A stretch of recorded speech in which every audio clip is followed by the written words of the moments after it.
यदि किसी परीक्षा में कोई बच्चा अच्छे मार्क्स लेकर आ रहा है तो हमारे लिए उसके मार्क्स मैटर करने चाहिए।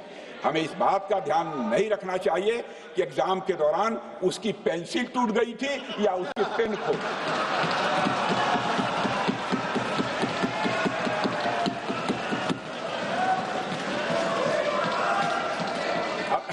अध्यक्ष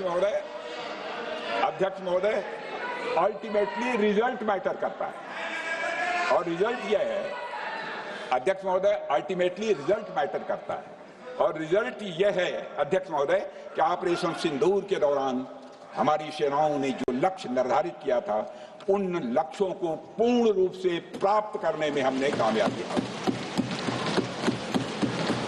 अध्यक्ष महोदय, भारत हमेशा से पाकिस्तान सहित अपने पड़ोसी देशों से मित्रता और सौहार्द सहयोगपूर्ण संबंध का सदैव इच्छुक रहा है। इसके लिए भारत की सभी सरकारों ने ईमानदारी से प्रयास भी किए हैं। वह चाहे आदरणीय लाल बहादुर शास्त्री जी हों या अटल बिहारी वाजपेयी जी हों या हमारे स्वर्गीय मनमोहन सिंह जी हों या प्रधानमंत्री श्री नरेंद्र मोदी जी, सभी ने हमेशा चाहा है कि इस इलाके में शांति और समृद्धि बनी रहे। सभी ने यह चाहा। अध्यक्ष महोदय, यह बात हमारी सिविलाइजेशनल वैल्यूज के साथ मेल खाती है, इसलिए ऐसा हुआ। अध्यक्ष महोदय, पूरा विश्व जानता है कि पूर्व प्रधानमंत्री श्री अटल बिहारी वाजपेयी जी ने शांति का संदेश लेकर 1999 में लाहौर बस यात्रा की थी। वह सिर्फ एक यात्रा नहीं थी, वह यात्रा भारत की संस्कृति और शांति की प्रतीक थी। यह हमारे भारत की प्रकृति थी।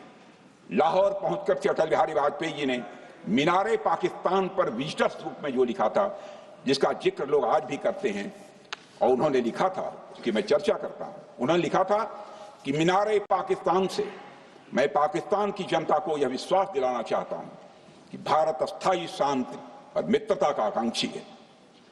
मैंने पहले भी कहा है और फिर भी कहता हूं, एक स्थिर और समृद्ध पाकिस्तान भारत के हित में है, इसमें कोई संदेह नहीं होना चाहिए। अध्यक्ष महोदय, यह हमारी सोच थी, यह हमारी शांति की पहल थी। यह पहल हमारी हजारों साल पुरानी सांस्कृतिक चेतना, हमारी नैतिक शक्ति और हमारी सभ्यता के उन मूल्यों से निकली थी जो शांति को शक्ति मानती है। अध्यक्ष महोदय, लेकिन हमारे शांति के प्रयास को हमारी नाइविटी, उदारता या सरलता समझ लिया गया। जब हम शांति के लिए कदम बढ़ा रहे थे, उसी वक्त पाकिस्तान कारगिल में घुसपैठ की साजिश रच रहा था। हम दोस्ती की राह पर थे तो वो षड्यंत्र की राह पर थे। जब हम मामला खुलकर सामने आया तो हमारे वीर सैनिकों ने इस घुसपैठ के खिलाफ कार्रवाई करना प्रारंभ किया, और जब भारत की जीत सामने दिखाई दे रही थी तो पाकिस्तान ने परमाणु युद्ध की धमकी दे डाली। अध्यक्ष महोदय, तब हमारे प्रधानमंत्री, तत्कालीन प्रधानमंत्री आदरणीय अटल बिहारी वाजपेयी जी ने कहा था, पाक सेना के परमाणु हमले से भारत का तो कुछ नहीं बिगड़ेगा, लेकिन पाकिस्तान दूसरे दिन का सूरज नहीं देख पाएगा।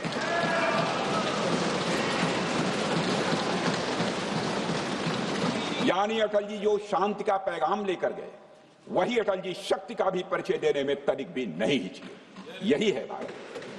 अध्यक्ष महोदय, यह सामर्थ्य का उद्घोष था। यह एक स्पष्ट संदेश था कि भारत शांति चाहता है, लेकिन अगर कोई हमारी संप्रभुता को चुनौती देगा तो उसका जवाब भी उतनी ही दृढ़ता से दिया जाएगा। अध्यक्ष महोदय, 2015 में जब हमारे प्रधानमंत्री मोदी जी ने लाहौर जाकर नवाज शरीफ से मुलाकात की तो भारत ने फिर से दोस्ती का हाथ बढ़ाया।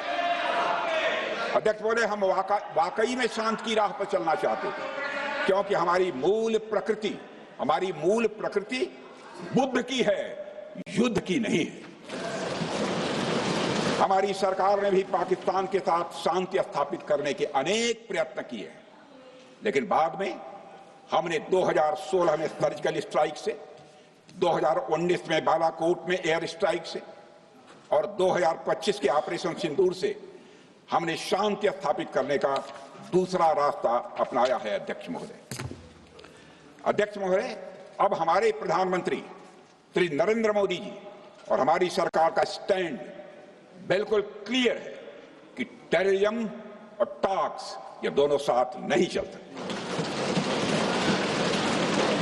क्योंकि सभ्य मुल्कों के बीच बातचीत होती है। अध्यक्ष महोदय, लोकतांत्रिक देशों में बातचीत होती है, पर एक ऐसा देश जिसके वजूद में लोकतंत्र का एक कतरा भी न हो और सिर्फ रिलीजियस फैनेटिसिज्म, टेररिज्म और हेट्रेड अगेंस्ट इंडिया हो, उसके साथ संवाद किसी भी सूरत में नहीं किया जा सकता, क्योंकि टेररिज्म की भाषा जो अध्यक्ष महोदय होती है वह खून, डर और नफरत है, संवाद नहीं।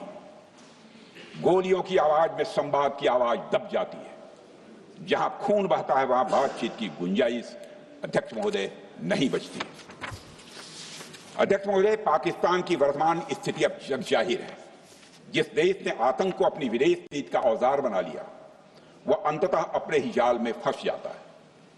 पाकिस्तान की नीति और चरित्र को लेकर कोई भ्रम नहीं रहना चाहिए।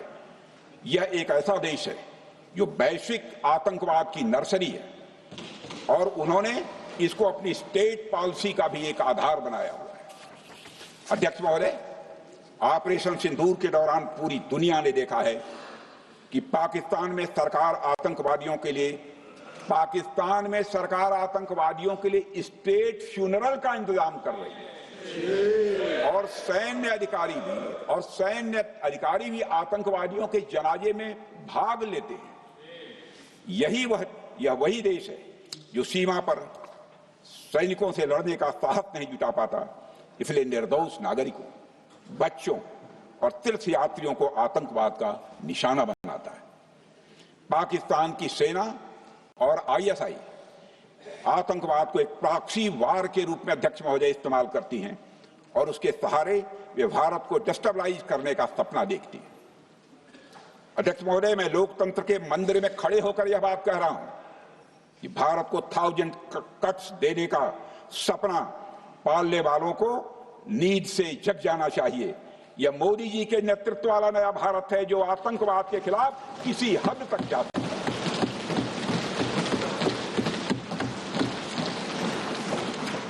अध्यक्ष महोदय, आप भारत का इतिहास जानते हैं। देखिए, हमने कभी भी किसी की 1 इंच जमीन पर आज तक कभी कब्जा नहीं किया है। हम यह भी जानते हैं कि युद्ध अपनी बराबरी वालों से करना चाहिए।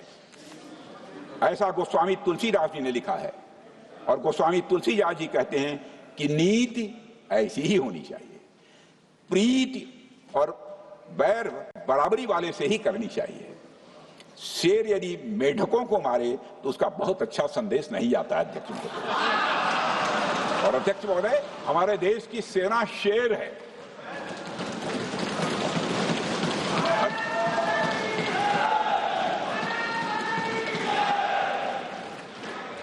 अध्यक्ष महोदय, पाकिस्तान जैसा देश जो साइज, सामर्थ्य, शक्ति और समृद्धि में हमारे आसपास भी नहीं है, उस मुल्क से कैसा मुकाबला?